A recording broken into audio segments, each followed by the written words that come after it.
SMT Nation, we back. Nation, I want to discuss this topic with you all today.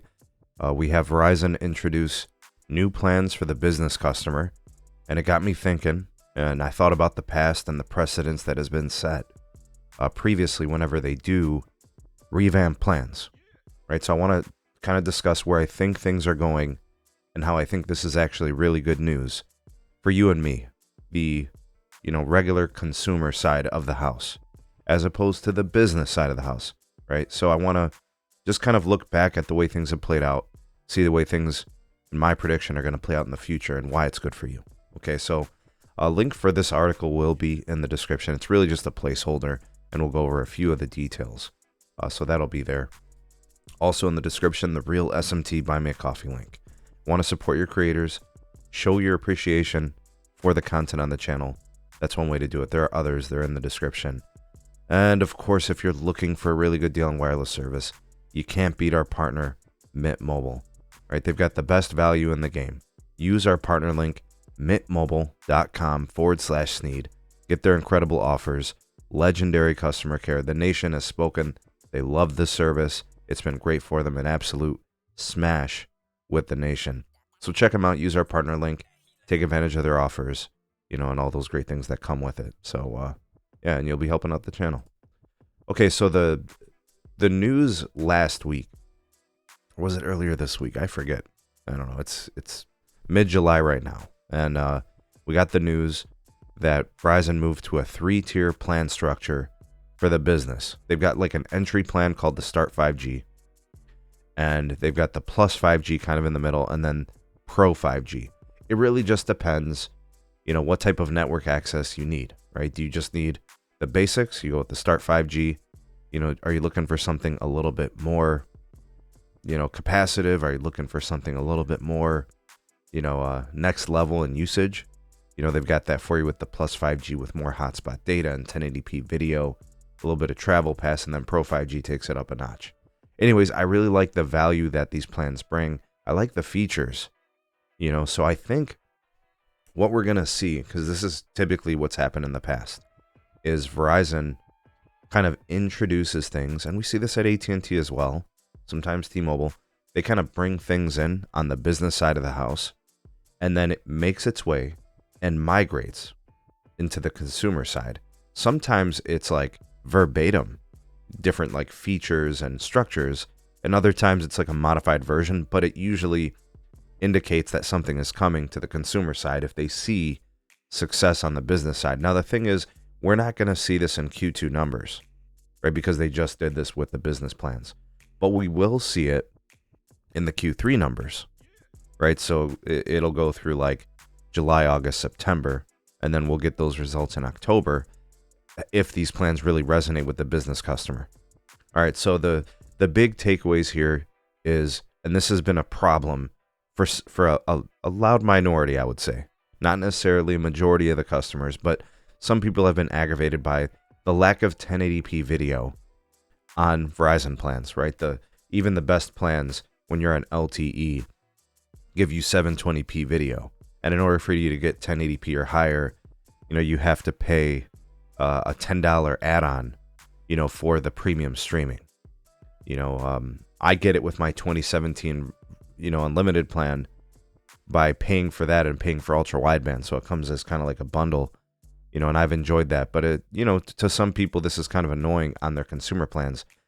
I think what happened, and I think what is happening, is Verizon has been willing to give it to you if you're willing to pay, right? And it's a way for them to monetize that access, which is kind of annoying because even on the most premium plan back when they had the, get more 5G and all that, you had to be on ultra wideband in order to get the 4K streaming. You were at 720p if you're on LTE or nationwide 5G. And now we see some of that changing too, like in my market and some others.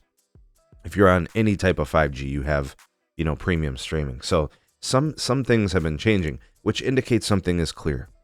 The reason why they haven't completely done this as an overhaul through all their plans is the fact that they have been concerned about network congestion.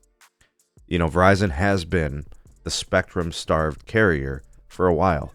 To their own accountability, though, They were the ones that purchased, or bid on their specific amount of spectrum in the AWS auctions.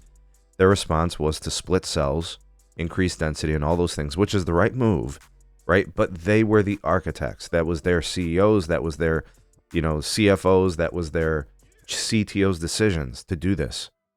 But now they've got C-band, right? And 60 megahertz in most markets is not going to get the job done, right? That just actually, if you think about it, that just catches them up. It doesn't really solve their problems. When they get their 140 megahertz, like in my market, when they get the rest of the clearance from B block and C block or whatever, whatever the case may be, I forget their holdings, because they got A, B, and C block across the C-band auction. Whatever it is, they just, when you add it all up and you look at the total bandwidth allocation, the spectrum isn't going to be the issue anymore. The capacity is not going to be the issue. They're upgrading tower sites across the country. We've got all types of updates from nation members showing us pictures, showing us upgrades. Middle of nowhere Ohio, middle of nowhere Indiana, places. We get updates from North and South Dakota.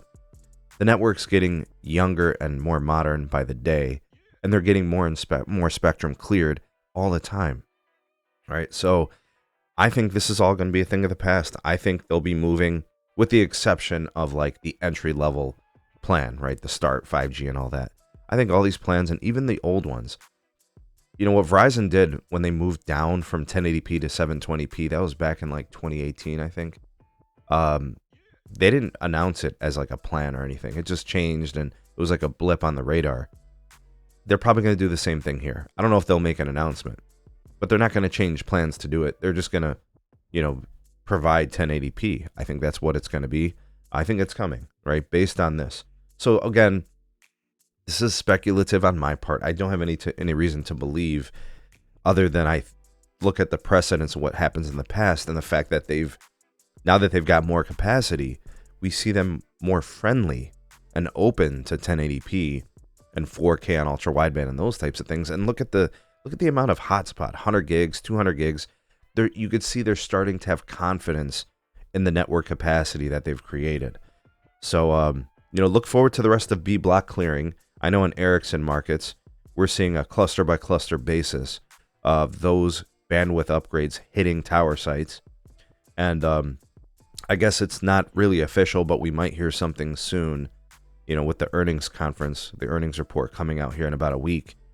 They're at 220 million C-band pops, right? And, they're only trailing T-Mobile at this point in mid-band pops, and I think T-Mobile's looking to get to 300 million pops by the end of the year. Verizon might hit 240 million pops by the end of the year, which would be astonishing if they did. I said 240 to 250 would be a small miracle. We'll see how that goes. When it comes to Samsung markets, a little bit different. They're a little behind in that respect. Of course, they've got and I'm in a Samsung market, by the way, so it bothers me. But they're obviously vRAN enabled, so that might kind of be like a feature software kind of restriction that they're kind of working through. So we'll see how that plays out. But look for this, right? We'll see if I'm right. I could definitely be wrong. I never claim to be, to put my neck out there and say I know everything. Not at all. I just look at the past and see if it might apply to the future. We might see this come to the consumer side, and then of course it makes sense, right? They're giving people more than ever. So basically, it's not because Verizon is the devil. It's not because Verizon is a horrible, horrible company and they hate their customers and want to give them the least of anything. This is what they sell. They sell network, but they've had to have been careful with the available throughput, I think, because of the spectrum situation. But now it's becoming a thing of the past. So all we really need are more towers to be upgraded, the densification process to continue, more bandwidth to clear, and we have ourselves some solutions. And of course, the 10 gig backhaul circuit needs to continue to become the standard, which is going to be challenging in some cases, and it's going to be hard, but it's going to happen. All right, so we'll watch all these scenarios play out over the course of the next couple of years. Tell me what you guys think. Do you agree or disagree with my prediction? Do you consider some of the elements in my commentary as part of the reasons, or do you guys see it differently? All right, real ones, you hit me with your favorite hashtag Verizon, hashtag 5G, hashtag 5GUW, whatever you like. Love to hear what you guys have to say on this. You all the voice of the people. The SMT Nation, let your voice be heard.